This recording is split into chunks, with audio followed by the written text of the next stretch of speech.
Dobar dan, matematičari. Sigurno se pitate zašto učimo tu matematiku, zašto se znojimo i mučimo, kad će nam to trebati? Pa evo nekih razloga zbog čega je matematika važna.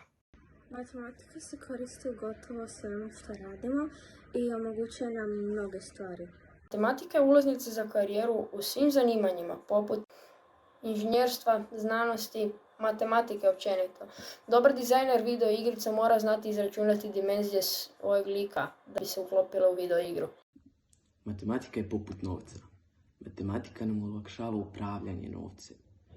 Možete li izračunati kamatu? Možete li predvidjeti i planirati uspješnost neke investicije?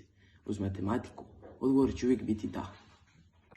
Matematika je važna i za svakodnevni život. Matematika nam je važna jer bez nje sve bi bilo neorganizirano. I stoga krenite učiti matematiku.